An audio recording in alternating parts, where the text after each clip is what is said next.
Hello and welcome to Ycft. We're up to part 3 of our Salem'S Lot series, Extravaganza. Yeah. We went from the miniseries from 1979 to the sequel feature film, A Return to Salem'S Lot in 1987. It's a bit of a break there, nothing in the 90s. Yeah. We're back on miniseries now. Yeah. And this one aired in 2004. And I know what you're thinking. You hear Stephen King adaptation, early 2000s, TV, and think, it's probably going to be a big pile of shit. That's what we thought. Yeah. And after anyone who's watched our Return to Salem'S Lot video probably knows we weren't fans of it. No. This actually really surprised me. Yes. Pleasantly surprised me. Yeah. This is actually really good. It is actually really good. We read a few reviews beforehand. We couldn't really find that much on it. We can't find what Stephen King thinks of this. No. It was hard to track down. Literally, the state of the case. Yeah, I know. This is the only copy I could get, but it cost me £3. All we could fathom was that the acting was meant to be really good, and yeah. Yeah. Well, that's the thing. It's like we said that the bar was set so low after we watched Return to Salem'S Lot that the bare minimum we wanted from 2004 was decent acting and fairly faithful to the book. Yeah. And it surpassed on basically all levels. Yeah. So, Synopsis. Believe it or not, is very similar to the original miniseries.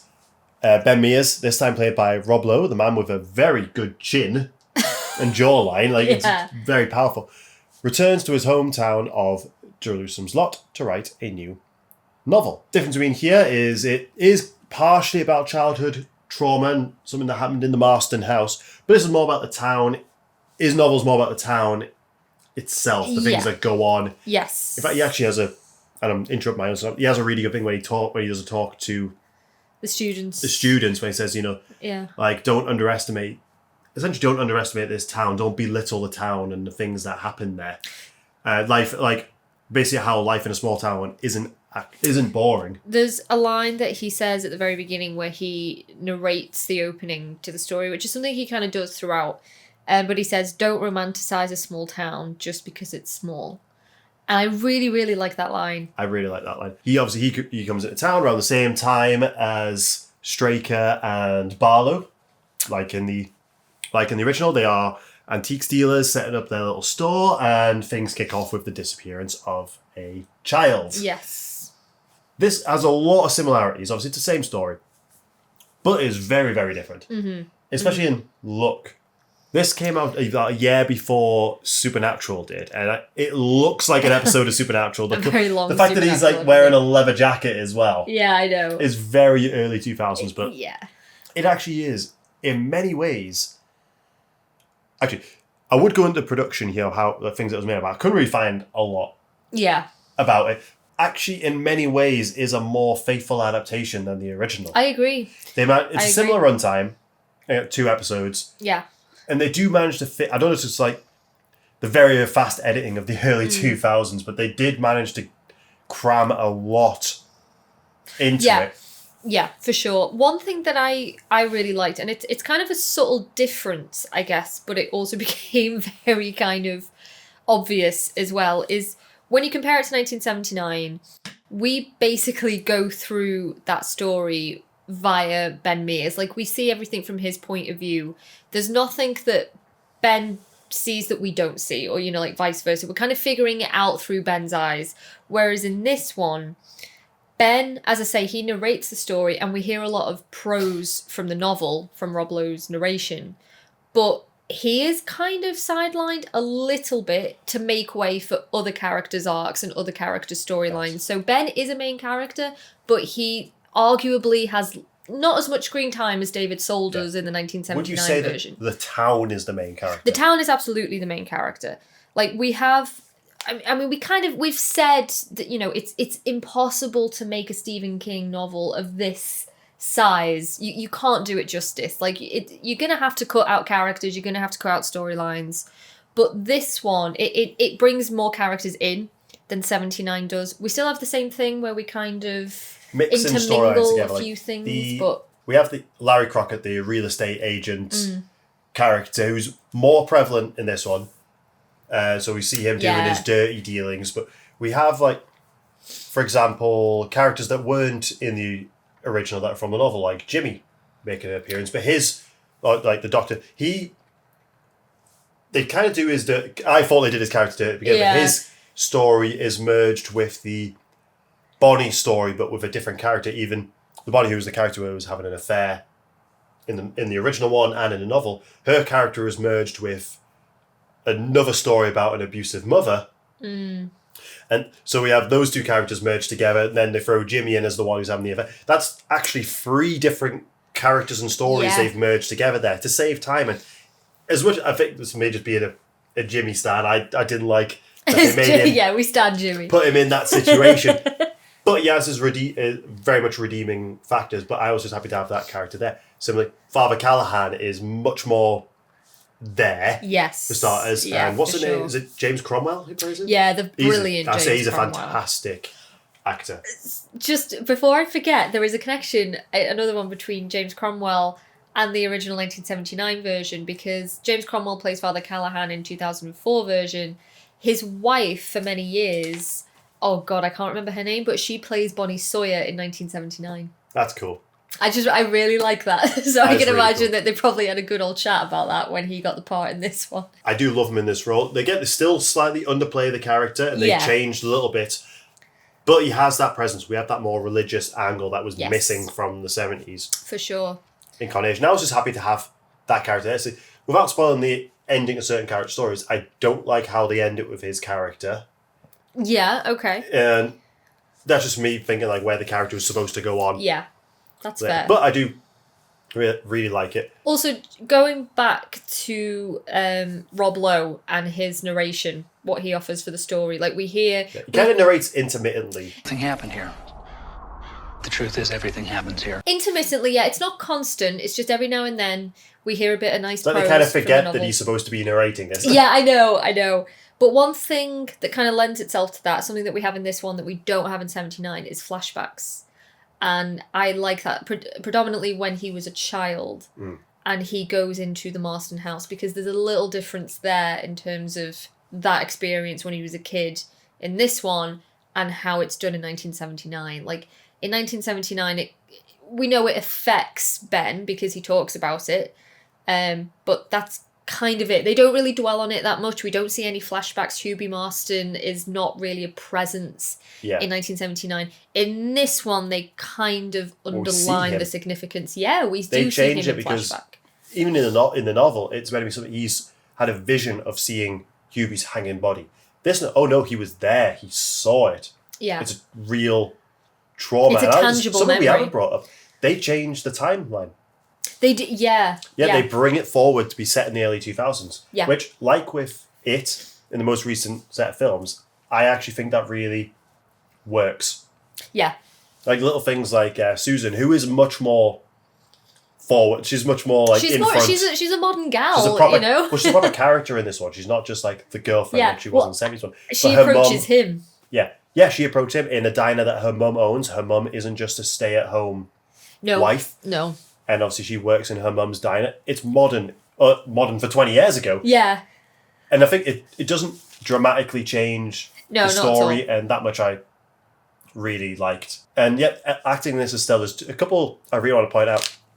Donald Sutherland as Straker, the familiar. He just revels in being hamming it evil. up. I do think he is a bit underutilized. Yeah, isn't Donald Sutherland But always again, Straker's portrayal is radically much more different? radically different, and also much more accurate. Story-wise, the book, he's still... Because Straker's meant to be very, like, calm. Yeah, he's very calm. He's also very bald, and Donald Sutherland... He's not. You can he's see not a bald man. If I look like that when I'm older, with like hair-wise, I'll be so happy. He looks like Father Christmas. I loved watching him on screen. He was an absolute delight. Yeah, he just revels in being wicked. And that kind of a performance, I always just really, really like. I had a lot of fun with him in this. But a bit the other one I underused. want to point out, the lad that plays Mark Petrie, I can't remember his name. Dan Bird. Mark Petrie in the 79 one, this is much more of a versus, really weirdly, is quite understated. We don't spend a ton of time with him, and he does a fine job. In this one, he is much more prevalent. Yes. He has a lot more scenes, a lot more to do, and I think he was really good, especially out because there's quite a few kids throughout this, and I think they aged up the characters a little bit. Yeah. But the absolute standout goes to Andre Brewer. If I get his name right. Oh, yeah. Who plays? Oh my goodness. Okay. Yes, this particular scene. Who plays Matt Burke? They actually not Jason. They actually named him correct this time. Yes. During the scene where he's encountered Mike in the diner, or was it bar? When he's encountered Mike when he's not feeling well, or we know he's been bitten. Yeah. So he takes him back to keep an eye on him, and he dies.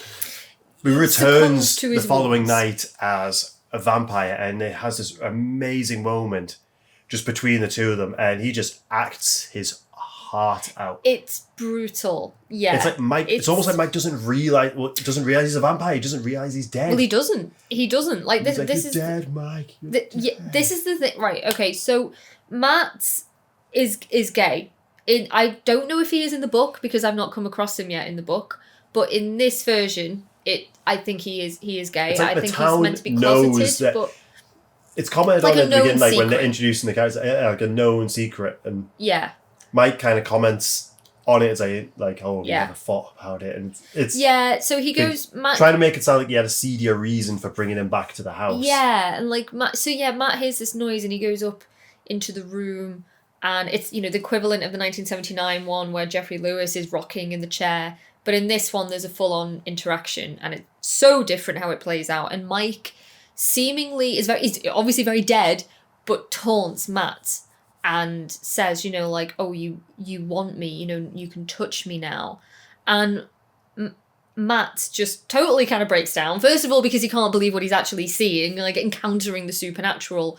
But he's genuinely kind of heartbroken because he has to explain to Mike, Mike, you're dead. You are dead. It's like the minute he walks into the room and he sees him, you notice a mirror on the left-hand side, and that's like you can see in the mirror when they're talking that Mike has no reflection. And that spooks him. That spooks Mike. It does. It spooks him to his core. The only thing he says is, like, I rescind my invitation. Yeah. Hoping that would work. And it's what... Yeah, in the original and in the novel, leads to him having his heart attack. Yeah. But it's just, as much as I love it in the original, that for me is the standout scene and the standout performance. Is. Yeah, it's so emotional. Like, what's he called? Andrew Brewer. Like, he just delivers such a powerful scene there. He's the captain in Brooklyn Nine-Nine. Like, he's a fantastic actor. Yeah. He's cropped up in a few things with this. He completely stole the show. Yeah, bear in mind, absolutely. Like, the character in all adaptations takes a bit of a sideline after this moment. Yeah, it's interesting too because I think this is probably the first instance in this particular adaptation where we kind of get a bit of a difference in terms of how the vampires act, because Mike literally doesn't appear to know that he's dead, and the level of anguish and torment that he feels when he realizes, oh my god, I'm dead, there's something just really eerie about that, like as a concept. I don't know. Yeah. I don't like it. It's like the Others situation. Yeah.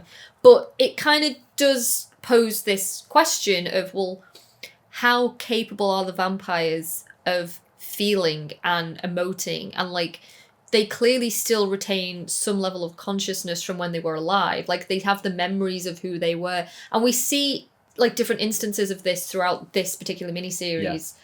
Whereas in previous incarnations, they're very much acting human. They do seem to retain it, and that's something where, as much as this is a more faithful adaptation, they take a few liberties and explore a few new avenues. And weirdly, towards the end, it shows the scale far better than they could have in the 70s. But taking something from A Return to Salem's Lot of almost something like the town is like a bit of a community towards the end, like a community of vampires. A community of vampires, and civilized vampires. I really enjoyed seeing that, and that was, like I said, that was a liberty taken. Speaking of the vampires, some VFX haven't aged great. Not great. It was the TV but, in the early 2000s. Like, the window scene doesn't look near as good, but I really like the VFX, the CG fangs. They do like the teeth extensions when they go to bite, and it just adds a nice level. It's almost like they're hiding their fangs as they're talking to them. As soon as they go for the bite, they grow in. It's almost like they're trying to trick their prey into thinking they're safe, and it really, really works for me. And this adaptation takes certain characters, creates entirely new ones, like the real estate agent's daughter, for example. and takes things like the Hunchback character, whose name I've completely forgotten. Dud, who is absent from the miniseries, has a small part in the novel and kind of elevates him to, at least for the first episode, a main character. Mm-hmm. But this does fall into an issue I've got of they try to do so much, and they achieve that. They cover a massive area of the town and the characters, and characters like Rita and Weasel, who are just bit parts in the original one, are full-fledged characters with an arc. Yeah. But then Dud, he feels like he's going to be a main character for the majority of it, and then suddenly we just don't see him again until like the very end. It's the same with the real estate. Larry. Larry Crockett. His daughter feels like she's going to be a main character as the love interest of Dud, and then just again it isn't kind of until the end. fades away.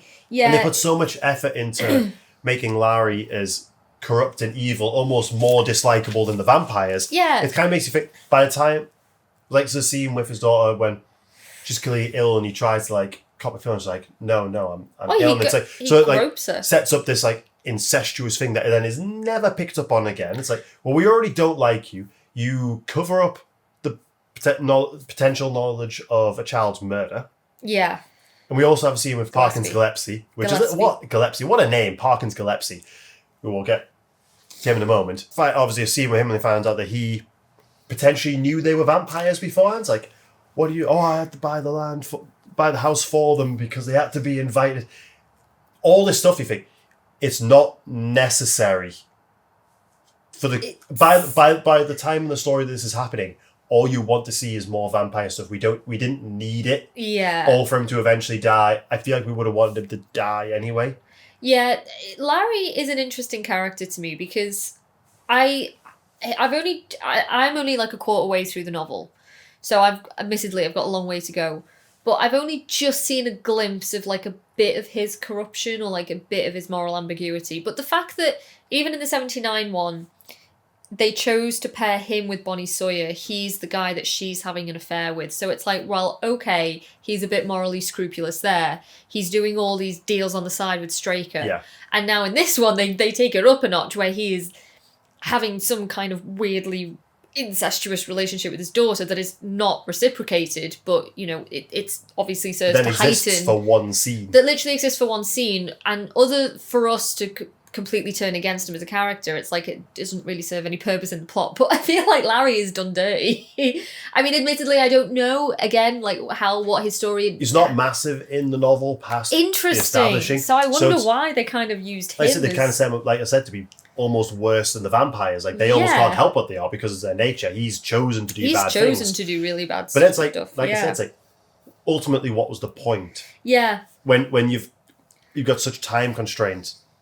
You could have then just done more fun stuff with the vampires. Yeah. But, and the positive spin from that is Parkens Gillespie.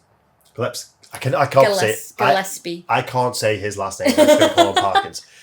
We didn't even talk about him in the original because it's just a bit part. Yeah. I like the actor that plays him. He is like the local policeman. He's the cop that loses control. He's part of the investigation for the Glick.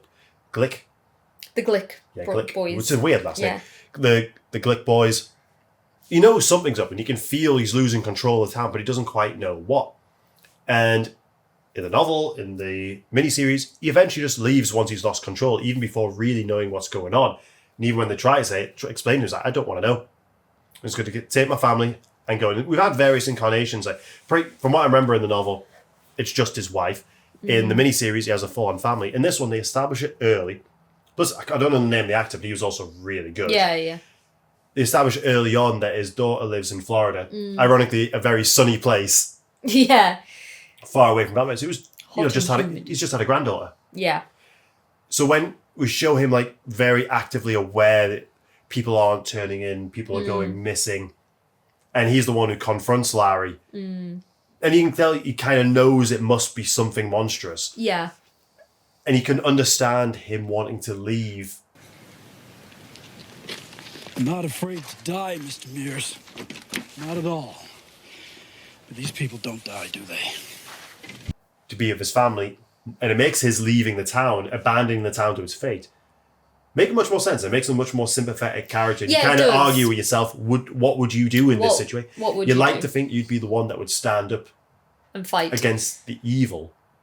But I think or would you just leave? I think when you can see evil metastasizing to the level that it is, there's no shame in just kind of admitting defeat and being like, you know what, I'm going to GTFO because it's honestly the smartest thing to do. And I know it's interesting because they make that they put that stance on the one character with the job that should stand and fight. You know, he is the one person of authority in the town, but you can't hate him. Like you have to empathize with him, and it's I like what they do because he's invested in finding out what happens to little Ralphie Glick. He recognizes that there is something stirring in the town. It's getting worse and worse, and he kind of like quietly observes things. Like he's putting pieces of the puzzle together. He doesn't need to say it out loud. He knows what's happening. Yeah. And I do find him a really interesting character to watch. But yeah, those differences, 79 and 2004, I prefer the 04 version of the character. Another thing, like I was just saying before about them like picking up story arcs and just kind of drop them. If they'd cut them, things like Eva, who runs the boarding house where Ben stays in, and in this incarnation, just like in the novel, minor spoilers, the final showdown happens in the basement of that building, not in the Marston house. That blew my mind. Yeah. My tiny little mind. Because we spend more time with Eva, it makes more sense, but they do a lot more of her character. But at the same time, so we found out that she had a friendship with Hubie Marston before he was a serial killer. And he's like, I wrote letters in French for him to send to someone in Europe, or what if they're being answered? I would love if they'd went in on that a bit more. That maybe like this is actually a 60-year invitation. We didn't need I had to buy the house because they needed to be invited. We'd already had a scene which basically hints that he had already been invited. Yeah, so this is... And if Hubie it was already his house. He's already been invited. I think they split their attentions too much. They could have narrowed that down. I get what you're saying. One of the comments that I have, and it's not a negative, it was more just like an observation, is we move very, very quickly through sequences. And it's because obviously the screenplay wants to devote as much time as it has to all these different characters. But it does kind of give it a feel of do. You know, like we move from... You get that early 2000s. Yeah, it's like, right, we've got a scene with Eva and Weasel, and then we're moving on to Ben and Susan, and then we're moving on to Matt and Mike, and then we're moving on to Dud, and then we're moving on to, Larry, and it's like this... by the way, Jimmy's here having an affair. And Jimmy's over there. Yeah, it's like there's so many different characters that, we can introduce certain things, but we can't dwell on them. It's like, right, that's going on, you got it, okay, right, let's move on to the next character now. So it's not a detriment, because I do enjoy it. And again, it kind of lends itself to that thing we were saying earlier of Ben is sort of sidelined to make way for all these other characters. But from not seeing it from purely his point of view, we do get this almost kind of like omnipotent view of the town. And even though we do move through things quite quickly and storylines are introduced and then kind of forgotten about or sidelined, I don't mind it as such, because the acting is great. The storylines that are there are interesting, and I do like how it all kind of crescendos into the madness that it does at the end. Yeah. So I also, throughout, you constantly see the Marston house in the background. Oh, I do it's like it is that. Looming over the town, and because we get more backstory to it. Yeah. So one thing we need to talk about, the main difference that is more faithful, is Kurt Barlow. Is Mr. Barlow. What is his name? It's Rutger Hauer. Rutger Hauer or Hauer? Weirdly, within a week, we've watched 2 films with him in. Yeah, I know. Vampire we watched films him in a Dario Argento film. He did Dracula 3D, or Dario Argento's Dracula, and he played Van Helsing. Yes, he did. That was 2012, and we watched that a week before this. So he plays Barlow, the human, more Dracula. Yes. Version of the character, not this, not the Nosferatu-like figure, no, as a man, which means that Straker doesn't need to be a mouthpiece for him; he can speak, and so we get a few more scenes of him, and I think it's a really good performance, but I don't think it's as impactful. It's perfectly fine. But that makes it sound like it's a detriment to him. I think he has a weirdness to him that I really like. Like, for example, the confrontation at Mark Petrie's house. Don't know why they decided not to give him a dad. Yeah, I don't. Because then you can't have him smashing his parents' heads together. Which is such a cool death. Well, he got a great neck twist on as well. None of the incarnation have ever explained why he doesn't need an invitation into Mark's house, so he's always been able to get in. And it's not explained in the book either. Yeah. Yeah, I Who think knows? it might just be an oversight on King's It part. might just be a perhaps. no. So maybe he just doesn't need. He personally, but then he'd invite it. Never. Yeah. It's still a really good scene because he can speak. He gets the showdown with Father Callahan, and it's much more impactful, and it's a great scene. But weirdly, it's like I'm just looking at a man. When I've seen, even though it's more accurate, I prefer the Nosferatu-esque face. You see, And that... I think I want something in the new movie. I think the best way they can go is to do something halfway. A bit of half and half. Yeah, because I'm also looking at that weirdly comparing it to Fright Night as well, and I think that also kind of did these types of scenes a bit better. I like the performance of Barlow. One thing that I did notice is that there are huge gaps of his screen time. You kind of forget about him. You do forget about him, and again, I think that is just because, right, we're moving on to the next character, and then we're going to move on to the next character, so it's one of those things that comes with a miniseries with a huge cast. Yeah. But I do like that scene with Callahan and Barlow. Mm. And there's a particular, like, back and forth between them where I think Callahan kind of knows his days are numbered. You know, he's got Mark out. He's saved Mark.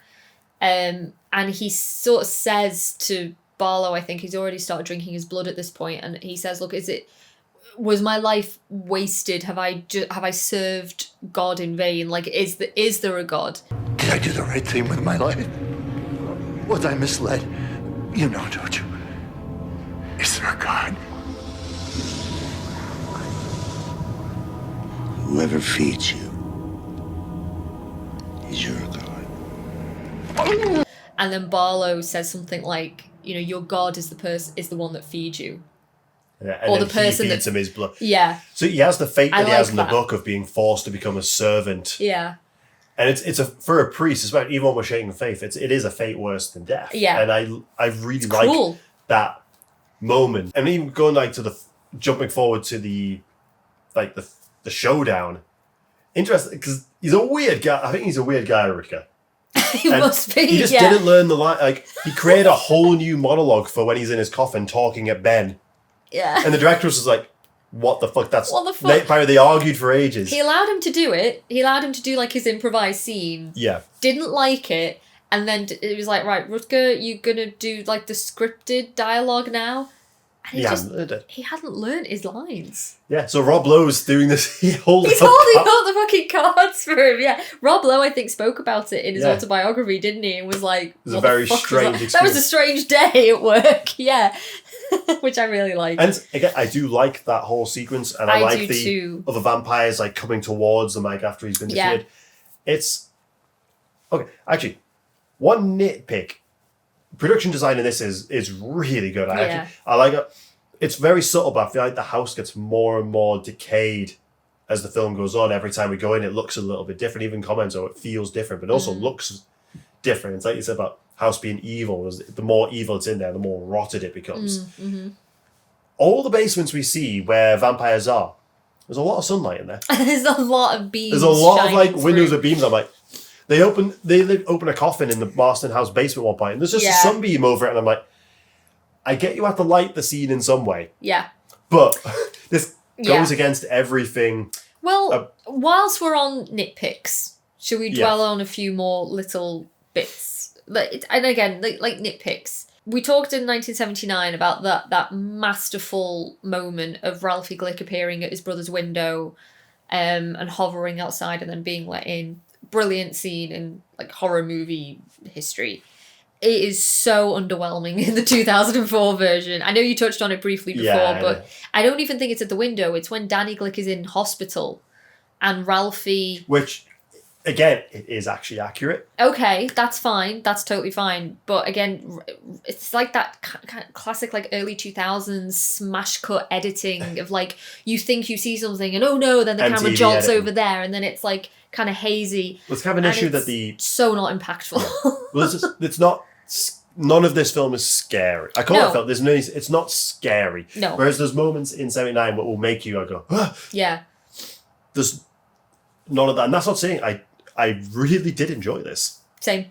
I think we said when we finished it. We'll watch it again. We would happily watch this again. Yeah, I look forward to it. It's one of those weird ones. I think our rankings are exactly the same. Like Yeah. A Return to Salem's Lot at the bottom. Salem's Yeah. Lot 2004, Salem's Lot 1979. Yeah.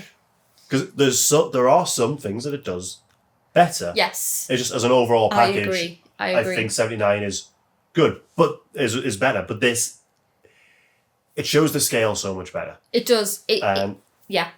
It's just a good incarnation. It's an interesting incarnation of It is. adaptation even. I like, because we are introduced to more characters and we do get to spend time with them. Like, stilted, broken, limited time with them, but we do get to know them and they do feel like complete characters.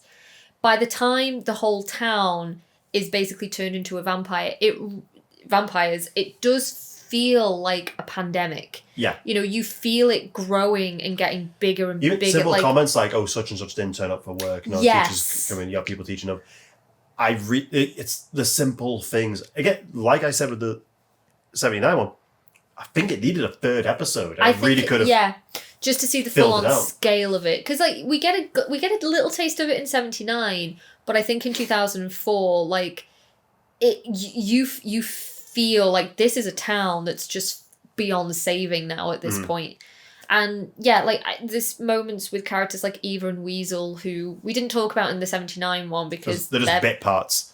They're big in the parts. book, but just weren't in the miniseries. And they have a love story in life, and that is continued on in The undeadness. undeath. Yeah, and I really like that. Eva willingly goes to him and gives up her life. Yeah. That is not in the book, and that's why I said the liberties it takes. I really like that, and that's something that could have been seen in a Return to Salem's Lot and would have fit in perfectly with that story. Yeah. It's beautiful, actually. It really is. It's when he says to her, like I still love you. He's turned before her, and he says, I still love you, and I still want you to be my wife. She's in the protection of a church at this point because they were meant to get married, and and he can't go in. She willingly leaves the church to be with him. Yeah. I really like that whole... I do. I like this concept that even though they're undead, it's played on more actually in Return to Salem's Lot, but the fact that you just carry on as normal, like life returns as normal, just at nighttime and you drink blood. But it's like, Return to Salem's Lot was, all about civility and domesticity and living together in like a little community. And I feel like they were kind of by the end of 2004, it would have probably carried on. If they'd have had it their way, they all just would have carried on living in Salem's Lot as vampires. Yeah.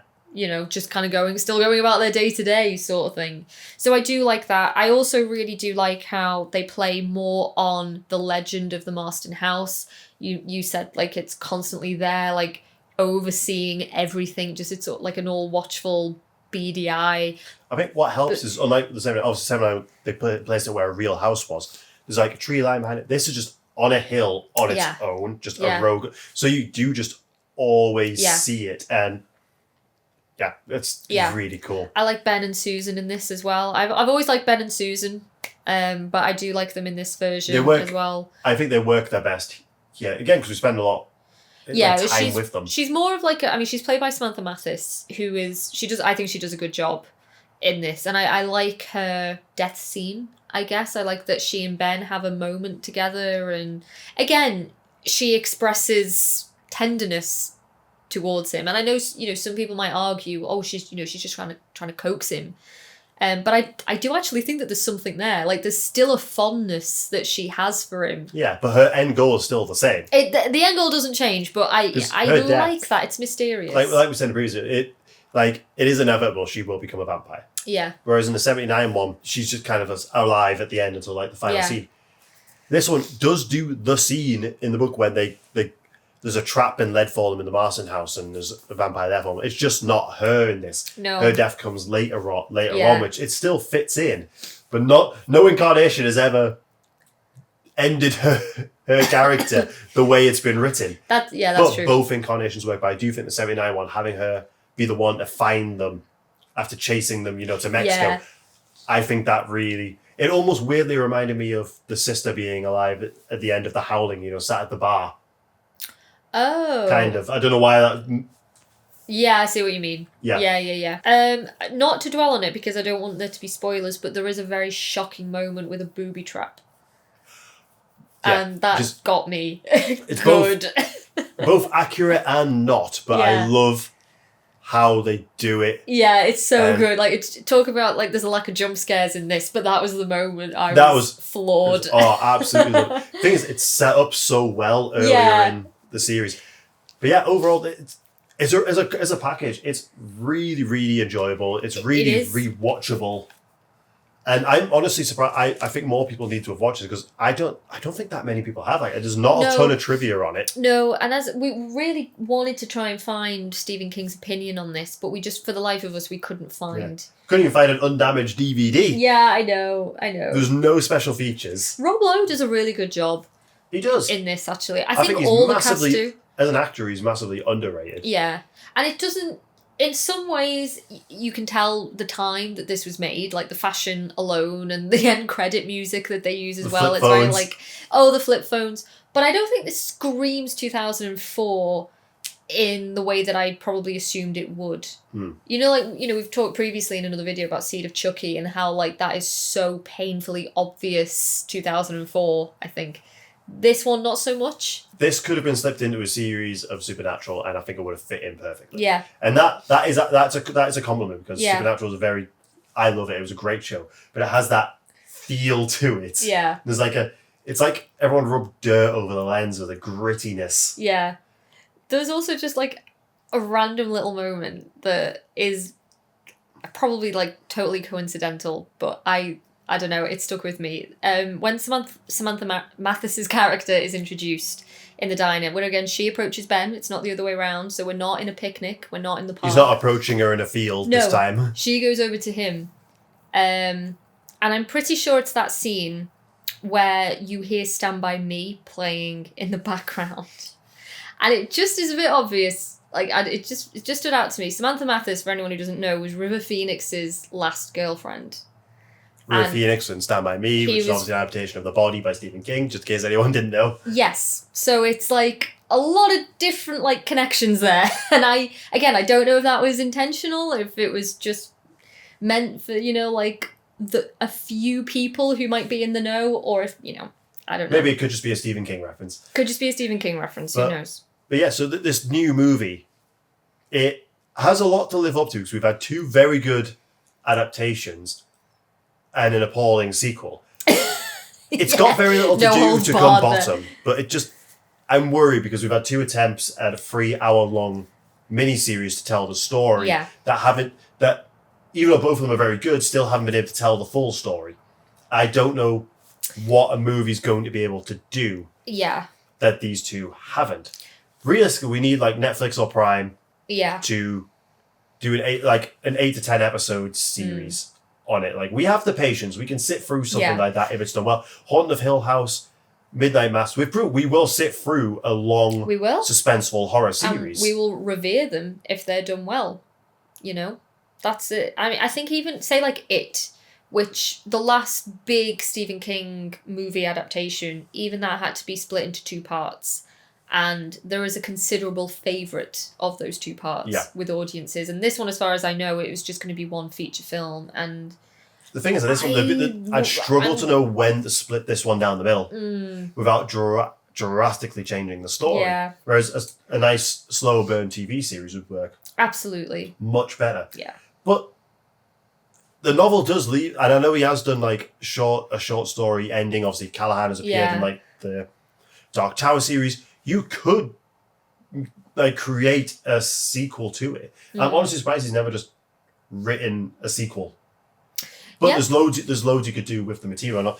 But then it's because so much has been inspired by like Fright Night and is there a need for a... Well, what can it do differently without just looking like it's exactly like cliche. Exactly. When it's like, but this novel created the cliches. This is the original. So I'm Don't fuck with the original. Worried and curious, and also, but still a little bit excited. So there will be a part 4 to this series, and we're hoping it'll be this year. It bloody better be this year. I hope so.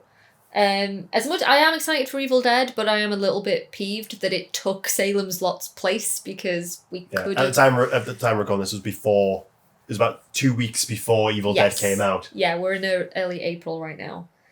But yeah, I am excited. I'm gonna be optimistic for the film. It's produced by James Wan. Some of the cast I recognise.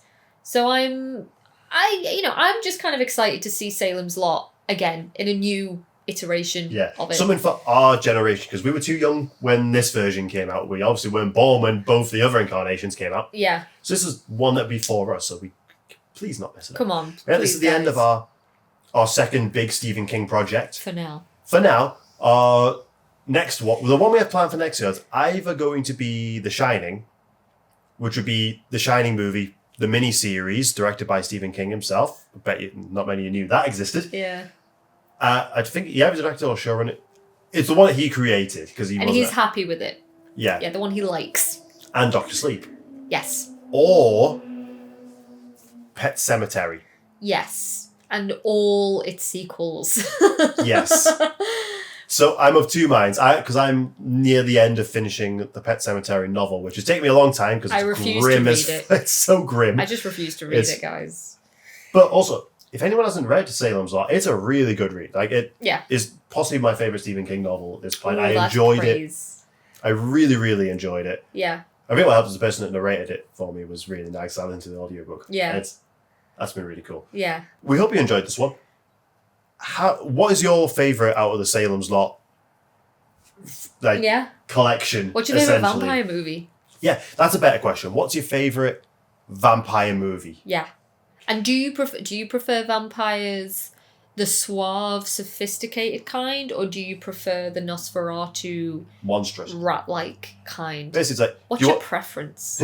Yeah, Twilight or 30 Days of Night? Yeah, basically. Dracula or Nosferatu? How'd you like your steak? Yeah.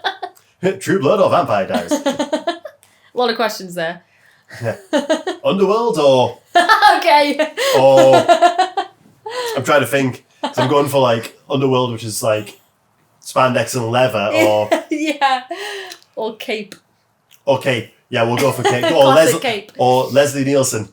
Oh my god, Dracula Dead and Loving It. Why haven't we done that yet? We need to do that. At some point we will do. Seriously need to do that. So this is the longest ending we've ever done. Yes, it quite possibly I think this is actually the longest out of our three yes. Salem's Lot ones. But we got a lot to talk about with this one because it is a really good incarnation. Yeah, lots to say for it. Like, it's not available to free on any streaming services. I think you could possibly rent it, but like I said, it's like a couple of quid. You could just... Any of my mates want to watch it, just let me know. I'll just lend you the DVD. The broken DVD case. The broken DVD case, but worth it. Absolutely worth it. So, thanks a lot, guys. Answer any of the 1,000,000 questions that we've just asked you. Yeah, please do. And we'll see you next week for something not Stephen King related. Bye. Bye.